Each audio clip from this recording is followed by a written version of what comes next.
MVP, MVP, MVP. What's an MVP chant for? Actually, who do you think the MVP stands for?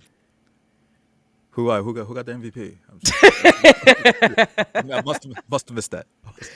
Thunder win game two, Yes, sir. mostly because of the performance put on by our league MVP, SGA, Shai Gilgeous-Alexander. Sage. Great. Listen, Thunder did what they had to do game two.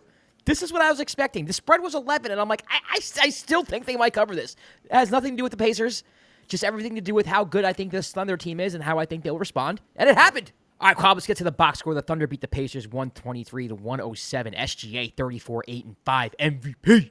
Alex MVP. Caruso at 20. Wiggins with 18 off the bench for the Pacers. Tyrese Haliburton 17-6, but it was relatively quiet all night. Miles Turner 16-4. Pascal Siakam 15-7-4. To me, this game was all about SGA, in my opinion. I thought that was one of the better games I've ever seen him play, if I'm being honest with you. I thought he was a fantastic general on the floor.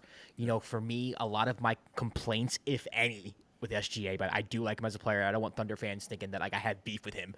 But my one critique of his game would be that sometimes he's very tunnel vision. You know, he looks for his mid range. He's going to go for the mid range. If you touch him, he's going to try to go for the foul. He kind of foul baits sometimes, not all the time. That's not his whole game, but he does that. And today there was none of that. There was one play where he kind of tried to foul bait, didn't really get away with it. Aside from that, he read every single coverage beautifully, made the right pass on time.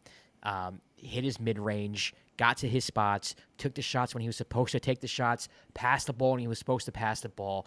And for me, it just kind of set the tempo, and he controlled the game. Like, he controlled the whole game. We talk a lot about LeBron James, and when he's in these type of games, how he kind of controls the pace of the game and dictates the pace and how it goes. I thought SGA did that today. I thought he was fantastic.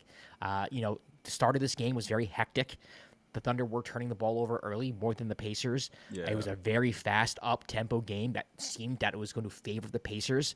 But Chet and J-Dub, I thought they got off to shaky starts in the very, very beginning. But by the end of the first quarter, Chet was acclimated and he was doing good. And then J-Dub took a little bit longer time, but he kind of got acclimated. And you had the two of the big three that were not available last game. They showed up today. And then when you get a boost like Aaron Wiggins, you say this all the time about the Thunder. I might be stealing your thunder here, but it's always someone random, bro. Yeah, It's always just correct. like sometimes it's Isaiah Joe, sometimes it's Kendrick Williams, sometimes it's Aaron Wiggins, sometimes it's Casey Wallace, and today it was Wiggins, and he was phenomenal today. Yeah, it was having, like I would say, having just like a spark plug off the bench can always ignite a team to a victory. And the Thunder always have so many, like it feels like comes out of nowhere. Actually, I'll say both teams because both teams relatively play deep benches. But to your original point about how this game was essentially won with how Shai was playing, like you said, he controlled the game. Like OKC did a good job trying to poke at the Pacers' defense in terms of how the Pacers were helping and showing on drives, and Shai made the right plays. Every time, I was so yeah. impressed with him, man. Yeah, and even and you know what? Not just him. A lot of players on the team also did. Like they moved the ball, found open shots, found open spots, just like good drives. It was just like a really overall solid game by the Thunder from start to finish. Yeah, Because I think they knew that we can't let go of the rope here. can't let go. I'm actually surprised Carlisle put the subs in at the end of the fourth there. I'm like, yeah, I saw there's I too saw much what happened time. to the Knicks. Yeah, A 15-point game with 4 minutes left. Yeah, we can do time. this. We could do this. There's still time. I was like, oh, Yeah. it's a little bit early, but the way it was trending, because it felt like the Pacers couldn't really cut into the lead as much as they were last game, where anytime the Thunder would break off into like a 20-point or whatever it was, the Pacers were able to get it close, like the 10-point range, the 8-point range. It was looking like they were trying to do that going into the fourth quarter, and I feel like if they did, they might have felt like they had a better chance. But Yeah. the Thunder approach this game was perfect in terms of the way they moved the ball. Defensively, like we always talk about the Thunder defense, they make sure to attack and get a lot of steals. We're running on Yeah. breaks and stuff. Yeah, Yeah, go ahead. I mean, What not you as gonna much turnovers this game, but definitely just the pressure, the ball pressure. I mean, Tyrese Haliburton got called for a backcourt violation and almost got called for another one. Actually, two Yes. other ones. say? Yeah. Sorry to cut you off. Go ahead. Yeah, no. That's that. You're right. You're right. Again, and to that, I'm perfect transition. Tyrese, I talked about this. Tyrese can't be a non-factor throughout the course of the game. I get it. Like, yeah, he's been like they joke around about the Pacers devil magic that's been happening in the fourth quarters and late in games, but he needs to be more aggressive earlier because I think there was a little bit of a stretch in the fourth quarter where you could tell he was kind of trying to. He turned it on in the fourth. Yeah, you remember it was like a couple of drives, couple of more aggressiveness with his shots, but throughout the course of the game, it's like. I'll ask you this: do you remember him throughout the beginning of the game? Not really. I mean, this whole series, outside of that last game-winning shot, it's been kind of he's kind of been quiet, bro. I mean, even the game winner in game one, before that, he was quiet. Today, he was quiet. Even when he was making shots and making noise today, it was the game already felt like it was decided. So it's been a very weird series for Tyrese, and I will say, and I don't know if this is a critique, but for every miracle that he's pulled off, he's also had a game in each series where it's like, where the hell is Tyrese? Yes. Where did he go?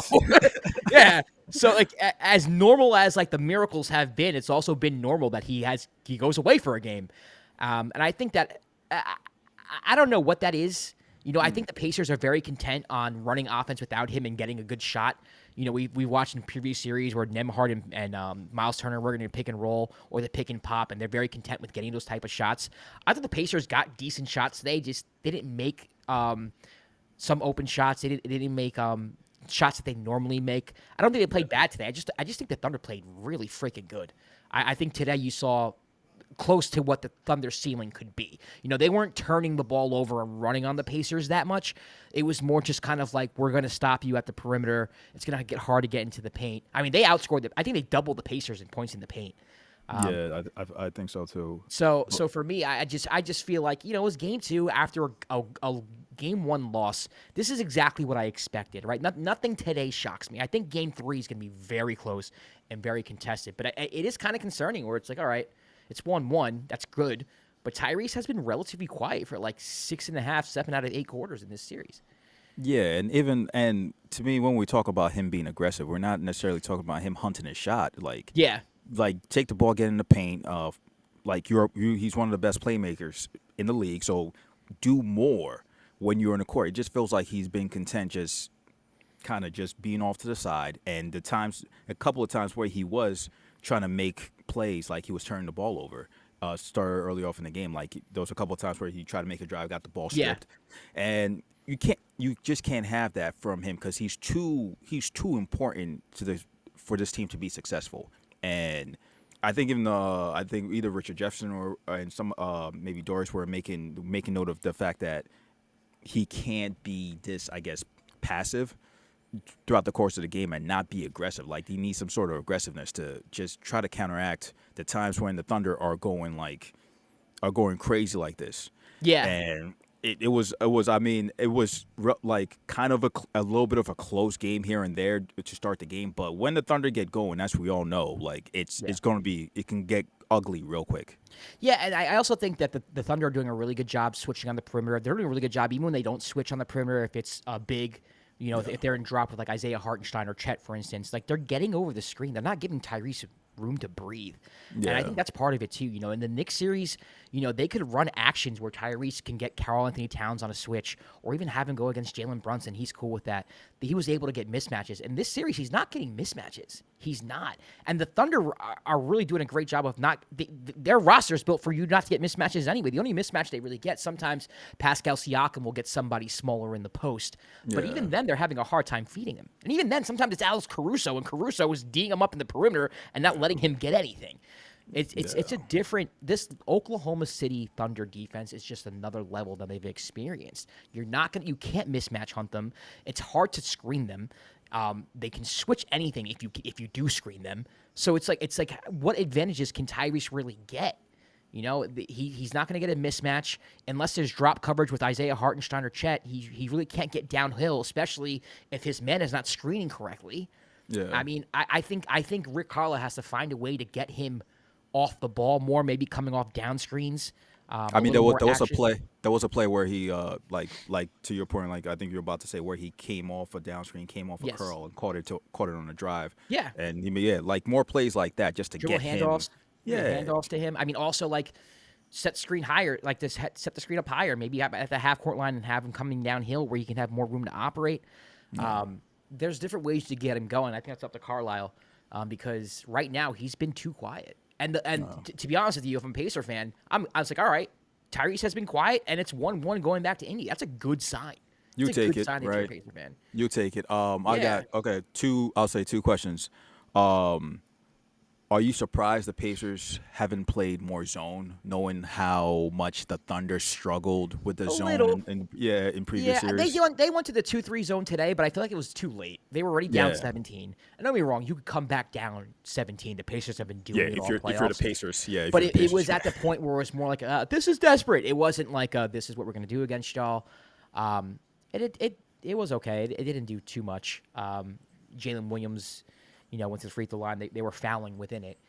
Yeah. I am surprised, though. To me, I think the Nuggets found something against the Thunder, but also a lot of it had to do with SGA's decision-making, right? We Yeah. talked about that series against the Nuggets where it's like, well, SGA's trying to take the zone on by himself. He's a fantastic mid-range jump shooter, and I think he thinks, well, even if they're in a zone, I can just get to my spot and shoot anyway, and it was kind of forcing the Thunder out of rhythm. Today, SGA wasn't doing that. If he got doubled, if there was two people, he was immediately making the right pass, and he made the Pacers pay for it. So maybe they do go zone, but that zone isn't going to work if SGA is still making the right decisions. Because to me, the reason why the Nuggets zone worked was because SGA wasn't making the right decisions. He was trying to play 1-on-5 too many times throughout the course of that series. Yeah. Another thing I was gonna say, I was gonna actually ask with the Thunder, them going finally like playing more double big in this series, right? Were you surprised they didn't play Yeah, game I'm one? surprised Hartenstein's not getting many minutes, man. Yeah. I like their double big lineup. I'm anxious to see, or I'm curious to see what it looks like, what like the plus minuses look like. I like Case and Wallace and everything. I just feel like that double big gives you an advantage. I think they're concerned with Isaiah Hartenstein in the pick and pop with Miles Turner. Yeah. Maybe. I don't know, but I think Ihart gives you good minutes every time he's on the floor. So True. I don't know. I don't, especially if the Pacers go zone. You have Chet in the dunker spot, and you have Ihart in the middle, who's going to make passes. And hit the floater and all that. Like, Yeah. it opens it up. Yeah. I think maybe if the Pacers go zone, maybe you see that double big a little more. And And then just- offensive rebounding too off of the zone because it's harder to rebound off of a zone.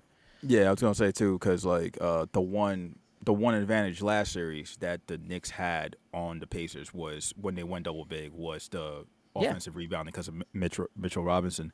But I was surprised that the Thunder didn't play any double big game one. But again, it didn't really matter until the fourth quarter because, like you said, they had the game. It felt like they had the game in hand. But when you're playing the Pacers, you don't really have the game in hand. I don't know why Carl took him out, man. Carl, you could have.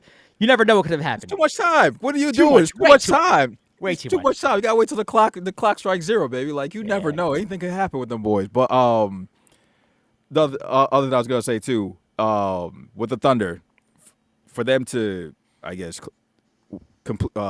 keep winning in this series, you're gonna need consistent play from Jalen Williams and Chet. Today was better, but like you said, the way the game started, they kind of both started a little bit like Shaky. Yeah. shaky. Yeah, I thought like the broadcast was making Jalen Williams to have like a really good he's bounced back already. I'm like, nah, Chet was shaky early, but by the end of the first quarter, Chet was fine.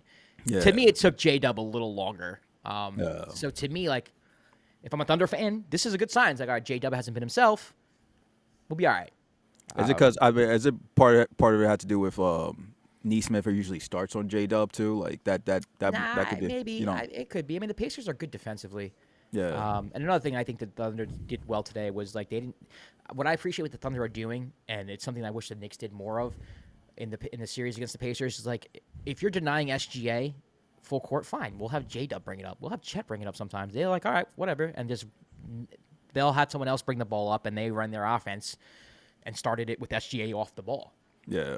And I think that's, I don't know. I think it's a more healthy way to get your offense, and it gets the energy of the basketball. It can find other people, and SGA found different ways to create. Who do you think wins the next game? Thunder. Thunder. Okay. Yeah. Okay. I got the Thunder in game 3. I do. Okay, What do you very think? nice. I don't have a pick. Come on, Kwab. God damn it, man. That's why I asked you. That's why I asked you. I don't have a pick. I don't have a pick. I just want to see a good game. I feel like if Indiana, again, Tyrese starts out aggressive throughout the course of the game, and Indiana starts out aggressive, they can pull off a victory. Obviously, I'll say this. I think Indiana blows them out in one of the next 2 games. Yeah. I think like just Indiana is a place where it's like you're gonna get a game where it's like okay, and you're gonna get get a bench player coming up like putting up you're some gonna big have like Ben numbers, Mathurin with 25 points or something like that. It's gonna happen. Yeah. All right, well, that does it. The Oklahoma City Thunder defeat the Indiana Pacers 123-107, even up the NBA Finals 1-1. Kwab and I will be back for Game 3, so stay tuned for that. If you want to follow us, you can everywhere at the Dime NBA. I'm Josh Rodriguez at Josh_Rodriguez_. He's Kwab at Kwab AKS. We'll see you Wednesday. Peace.